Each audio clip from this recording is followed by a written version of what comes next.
Brakati Hawa, Brakati Hawashai, Brakati Hawa, Brakati Hawashai, Brakati Hawa, Brakati Hawashai. Kohaloyim Yahweh, Bahashem, Yahweh Bahashem Rakakwadash. The one is to the apostles, elders, and bishops of Great Millstone, who rule well over the flock. Shalom and salutations to Akim out here that's pushing the words of truth and sincerity. Shalom to the elect of Israel and scattered Israelites and Israelite foreigners. I will write this out. This video is edifying over power mouth. You see the topic say we must constantly reevaluate. I played with a few topics. That was the one that came out. But because in this world, really, you can outgrow the world, you can outpace the world in this truth. As a matter of fact, the first precept I'm gonna bring out, just get it, 1 Corinthians 15:31. You know, we change faster than the world can even pace that. Meaning we pick, the Lord is quickening our spirit. So I'm gonna just go straight to this. What Yahweh Shah is known as 1 Corinthians 15:45 says, and so it is written that it is written the first man Adam was made a living soul. The last Adam was made a quickening spirit. So if you don't understand reincarnation, you destroyed right here. Last Adam, first Adam, there was only one Adam according to Christian theology. But this reincarnation, this last Adam, even when you look at the NLT or some of the other ones, it just puts in there, but the last Adam, that is Yahweh Shah. And we know that's Yahweh Shah. We know that Yahweh Shah was also Solomon. So that last Adam, Yahweh Shah first and the last, right? So the first man Adam was made a living soul. The last Adam was made a quickening spirit, because what we're talking about is you got to continually reevaluate. So the quickening spirit helps you do that. The interlinear for quickening is pneuma, or spirit is pneuma, right? Pneuma. But quickening spirit, it says zoopio. It's a Greek word. And it says down here, metaphor of seeds quickening into life. Of seeds quickening into life. When you think about a seed, think about that situation while the seed breaks open and actually comes alive. Because the seed is like in a dead state. But once it's cracked open, then a whole nother life comes out of it. But that's how this quickening happens to brothers. That's how a quickening is. You dead up until that seed crack, right? Yahweh Shah gave that parable about, if the seed don't die, how can it begin to live and take life and grow? So metaphorically, of seeds quickening into life, it's that word quickening, i.e. germinating, springing up, like you see a little bud off of that seed, the plant starts to reach out, growing. So it's talking about growing, specifically in what we reading. 1 Corinthians 15:36, thou fool, that which thou sowest is not quickened, except it die.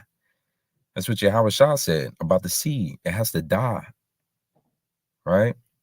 And when you get that death, it's growing, right? And we know the what to expect when you come into this truth. You basically have to die in a way. All right.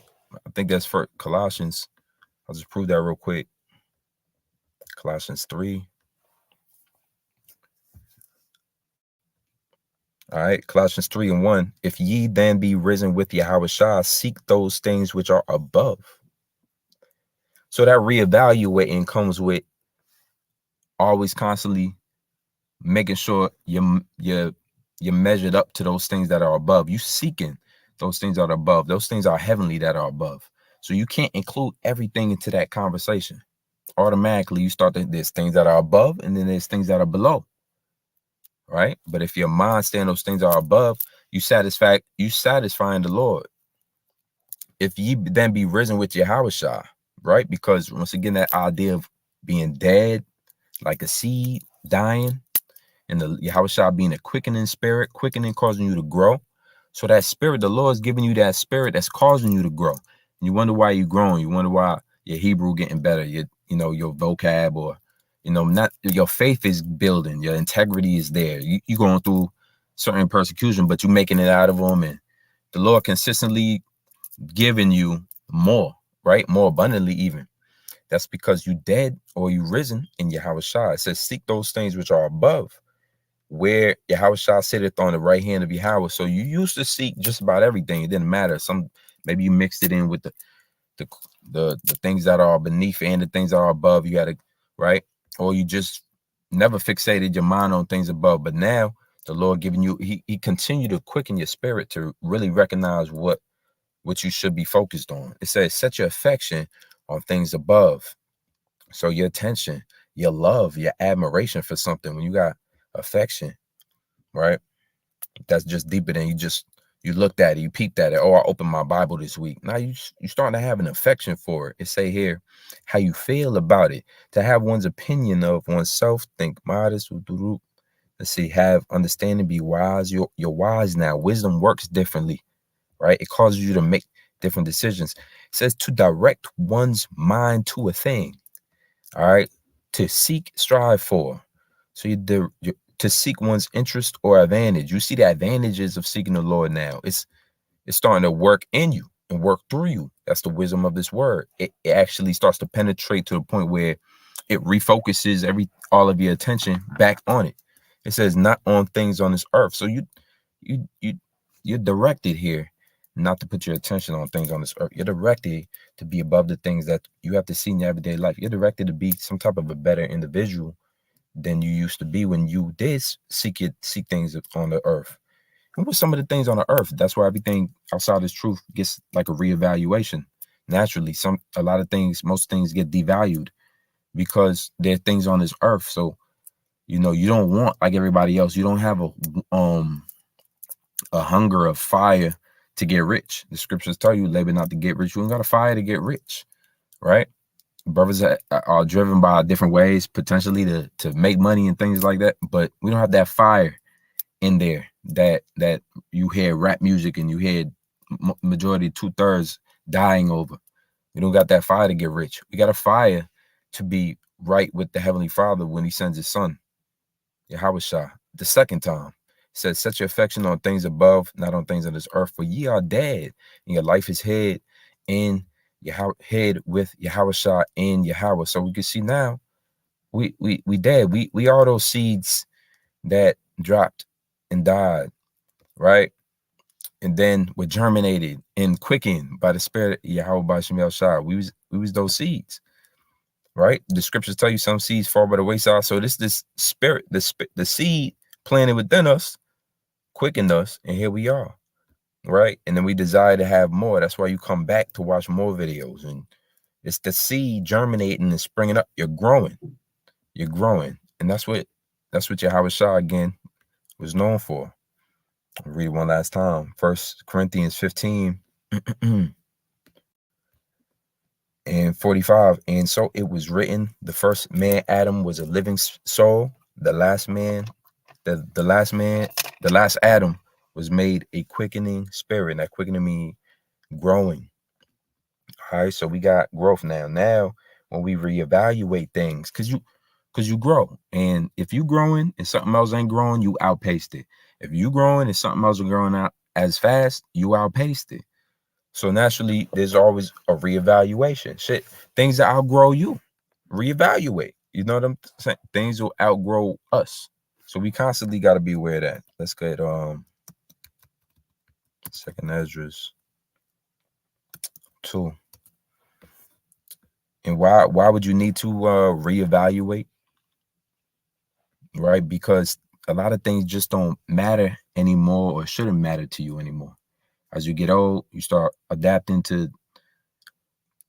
circumstances that the Lord continues to put you through, or you grow out of them.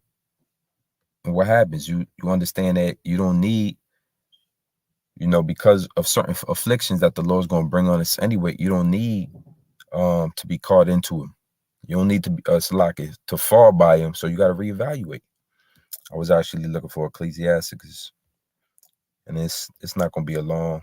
I'll probably finish it out in about 2 minutes or so. It says, my Ecclesiastes 2:1. My son, if thou come to serve the Lord, prepare thy soul for temptation.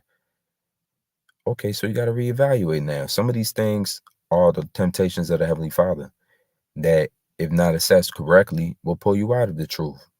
What does that mean? That means you're going to partake in the judgments to come, that thermonuclear fire, all right, that devastation, all right, that desolation, all right, that dark and gloomy day is going to approach you as a thief in the night. Because the fearful thing about this truth is you can have it for a period of time and then the Lord can just swipe it away from you, right? Scary thing to fall into the hands of the Lord, where you can fall back. And he that, take his hand off the plow isn't fit for the kingdom, all right? So, my son, if thou come to serve the Lord, prepare thy soul for temptation, set thy heart aright. And we just went into that. The direction of where your attention is your affection. Your affection should be on heavenly things. That means you reevaluate the things that are on heavenly. Definitely got to be devaluated. Week in and week out. It says, and constantly endure and make not haste in time of trouble. And they're going to devalue themselves. If you really in the spirit of Yahweh Shemi Shah and you taking heed, right? Listening, being directed, willing to be corrected, asking, praying, seeking that the Lord guide you in wisdom, then he's going to allow certain things to become devaluated outside that sphere of importance and relevancy to your salvation. Things outside of your salvation are just not relevant. And you got good brothers around who can point that out for you, possibly if you spare zone brothers, they point them out in each other, iron sharp iron. So, brothers will have a conversation, sit down and be able to talk about certain things, that a brother might be going through, and then be able to relieve them of that pressure and that pain simply by giving them that word. Hey, look, these type of things really don't measure up or don't add up to salvation. And, it shouldn't really hinder your faith at all, but it is. Maybe you got to limit your access to that thing, said thing. Maybe you got to devalue that thing. Because sometimes in this world, you could just have a messed up devalue system. When you come in to this truth, you get a brand new valuation system. You got to be willing to throw the old one out, because it ain't going to lead to salvation. Your old value is going to lead to money and things, but not salvation. So you set your heart aright, constantly endure, make not haste in time of trouble. So you prepared for a battle, right? The battle that the Lord say you're going to fight to be able to enter into his gates in the kingdom. Let me see. Isaiah 66. I know I said I was going for 2 more minutes, but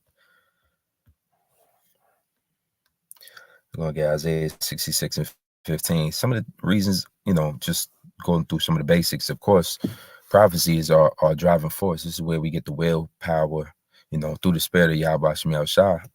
He is a spirit of prophecy. The prophecies put that fire under our asses, so to speak. Excuse my English. Isaiah 66 and 15. For behold, the Lord will come with fire. So if we know that the Lord will come with fire, what is the value now of my job? Is very little to none. Now, it still holds value. Your job holds value because that's going to pay for your immediate bills. That's going to pay for your immediate meals and things like that. We all know the time of Jacob's troubles coming. The mark of the beast prophecy basically illustrates that you will not be able to buy or sell unless you had this implantable device. That's called the charagma in the Greek. There's going to be limitations to your access to food, but the Lord already has it, so that he's going to continue to bless his man, continue to bless his company of prophets, man. He's going to continue to feed us, man. We won't go hungry and we won't starve. And these are some of the things that you got to believe in. And it's all based upon faith, man. Otherwise, these are just words in the book. Isaiah 66 and 15 again. For behold, the Lord will come with fire and with his chariots like a whirlwind, to render his anger with fury and his rebuke with flames of fire. And so you want to see all these diseases burned up, don't you? You want to see all of these petties burnt up, and all of the evil and the wickedness is also going to get burnt up. So that's a good thing. The Lord going to start fresh and start new. And the way he's going to do that is by destroying Mystery Babylon America. He's going to have it wiped out with thermonuclear fire. And these are things that they created, as well as the chariots of the Lord hovering above. That's why he said, I come with fire. See, the chariots like a whirlwind is talking about these UFOs and how they spin is like a whirlwind, and they got these concentrated beams in them that just burn everything up and disintegrate it. Right? Think of World of Worlds.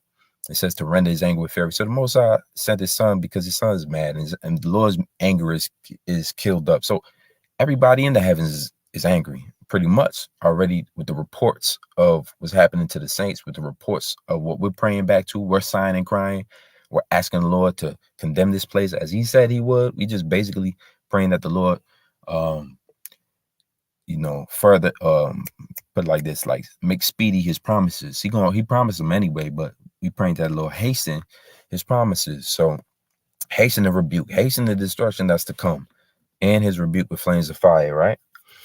It say, for by fire and by his sword will the Lord plead with all flesh, and the slain of the Lord shall be many. So you guys see that the Lord about to get busy, about to retribute, repunish and re-give out vengeance to all the adversaries of his people Israel, who the real Israelites, even in this firestorm, what's going on in the Middle East, people are starting to wake up, still understand that the true biblical Israelites didn't look like them people over there in that land. The true biblical Israelites look like, your modern day, Chris Browns or your Jakes, your Negroes, Latinos, Native Americans, your I can't think of a Jake name. Same like your Michael Jordans and your Kobe Bryants and your LeBron James and your Allen Iversons. I can only think about NBA references right now. But it said for fire and sword. So the Lord gonna deal with him and plead. He ain't gonna beg, but he's gonna plead the cause, meaning he's going to judge with all flesh, man. So it's a good time. Let me continue, man. Let me continue. Jeremiah 50 and 40. And so, yeah, man, when you consider like reevaluate everything that you pay your attention to and pay mind to within the day, you should keep in mind that fiery vengeance that the Lord is about to send and plague this earth with, because that puts everything in the right perspective. I mean, you can't possibly be making these plans without thinking about World War III, can you? You can't possibly be as a matter of fact, the 2/3 are that dumb and that dim-witted, That's why you make up the perfect form of entertainment, because you niggas will completely block out and are emotionless or reactionless to a World War III probability being high. That doesn't even bother you. You still want to make it to the club that night. You still got the McDonald's coupons lined up. You still got that Casamigos, and that's all you're going to worry about. You make for perfect entertainment. You are the ever oblivious nigga. But what the Lord got set up for you is a judgment for those that forget those times. All right. Or what the Most High is capable of. Let's get Jeremiah 50. I thought it was 40. Jeremiah 50, verse 39. I'm typing 40 again. 1 second.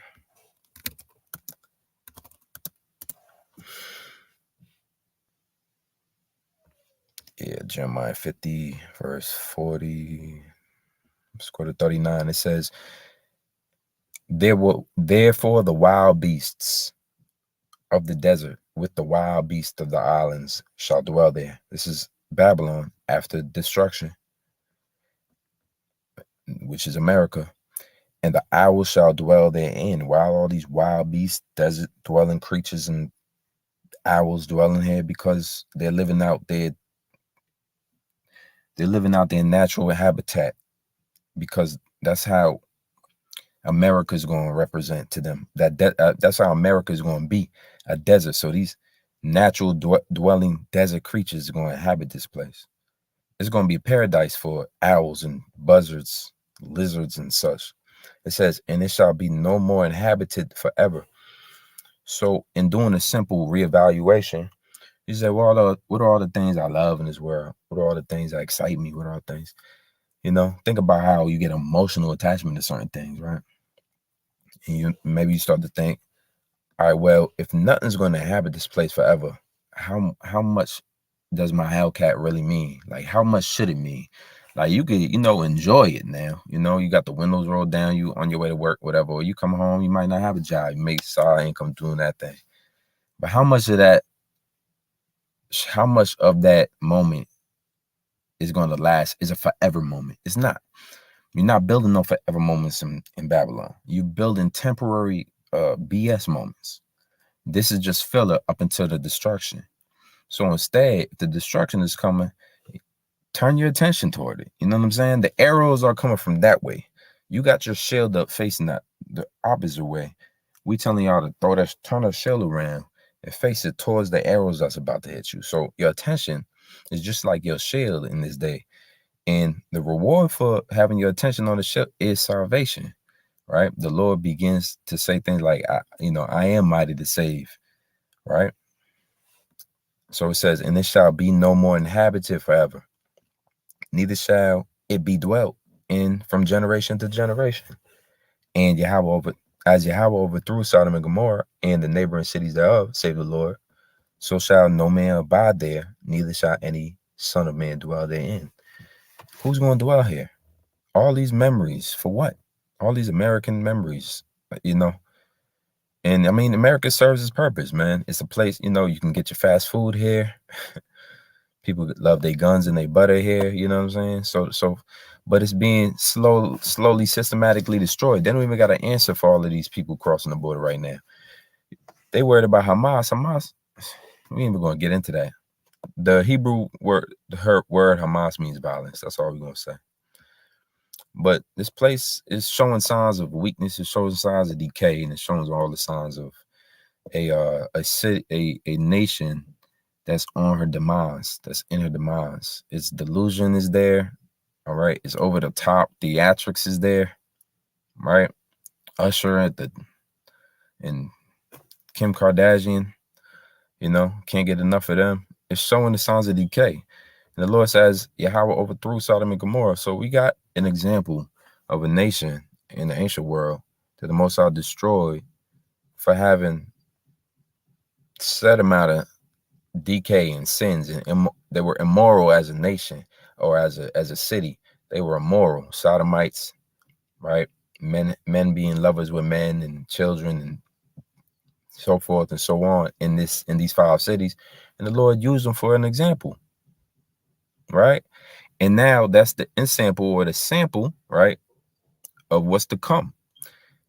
Just as the word as delineate, right, that just like this modern day Babylon will be a desert soon, as was Sodom and Gomorrah. Remember them 5 cities I wiped out? So the Lord kind of flashing memories. See, these are the real memories that we should be remembering. The real memories is in the past, right? That's what we Hebrew Israelites. Hebrew, that word meaning of the past. We study the past while they study in the present.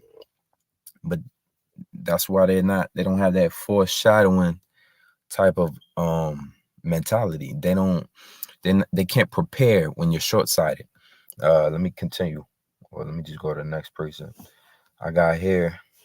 I read that Colossians. Matter of fact, I'm gonna read it one more time because it does clarify and drive the point home again. That Colossians 3 and 2 again. Set your affection on things above, not on things on this earth. Not on things on the earth. And you learn to measure that. You learn to weigh that and balance that like a fine-tuned scale daily. The Lord gives you these membranes to be able to utilize so that, and he quickens your spirit. Remember that word quickening. You risen with him now. He quickening you. He allowing you to grow. Simply and plain. He allowing you to grow in so many words and forms and fashions. And you just be able to put it all together at the end of the day. These descriptions, right? They put together, and now the Lord quickens your spirit through hearing the word, of course, through being taught the word, of course. You getting that quickening spirit. Because the thing about not being taught, all right, is that you got room for madness. And we living in a world where these spirits is everywhere. They can come through your door, man. They walk right through the wall and jump right on you. All right. And so it's a very serious thing to make sure that you in order, that it's like guarding yourself. It's like the guards around you are Akim that was set up, and elders that was set up, and apostles that was set up, to make sure that everything, all the sheep is walking orderly. Keeping the Lord's sheep is a big business. It's a heavy business. You gotta have a heavy spirit on you to continue to do it. You know, men fall out because it could be heavy for them if they weren't designed to do this. So it's a beautiful thing. There's a scripture that said, instead of a burden, try to be a blessing to those that keep you. Right? When he said have rulers over you, you know, men that have rulers over them. Yeah, we got rulers over us. We a church, we a body. You know, should the arm rule over the hand, don't it? It says, ye adulterers, James 4:4, ye adulterers and adulteresses, know ye not that the friendship of this world is enmity with Yahweh. So again, you living in the world, but you mindful of things that's to come. More so than any of your peers, more so than the world itself. The world is not worried about the Father. The Father is too far out of sight, out of mind for these people. They only see what they only believe what they can see.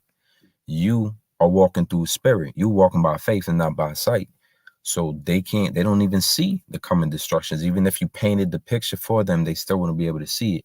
They unruly, unbehaved, and the Lord gave them a reprobate mind. So even if you gave it to them, they couldn't think for themselves about the destruction and the wrath of the judgments to come. They can't dwell in it like you can. This is the privilege of being caught up in this truth, is that the Lord give you that little bit of, with anxiety or forethought or whatever you want to call it, to dwell on those things that people would rather not hear about.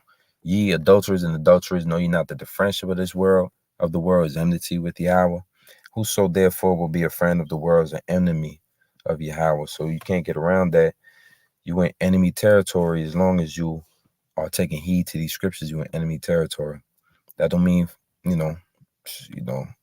lose your stuff, I don't mean go crazy. It just means apply the wisdom that Yahweh Shem Yahshua has given you in these end times, because a lot of things could try to jolt you. Satan is trying to seek to destroy you, seek to sift you out. 1 John 2:15, love not the world, neither the things that are in the world. If any man love the world, the love of the Father is not in him. We all know these scriptures, but that is definitely it. Our brother, this video is edifying. Till next time, shalom.